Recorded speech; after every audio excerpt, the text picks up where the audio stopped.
Every day your pet speaks to Allah in prayer. Speaks to Allah in a dua. What does it say? It says, "Oh Allah, my owner is taking care of me. He's spending on me. He's looking after me. Oh Allah, look after him. Increase in his rizq. Bless him. Protect him. Protect his children." And their dua is tasbih, so it's accepted by Allah subhanahu wa ta'ala.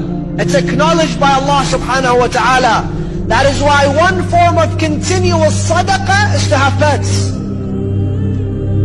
Continuous sadaqah. As you spend, it is considered sadaqah fi sabilillah.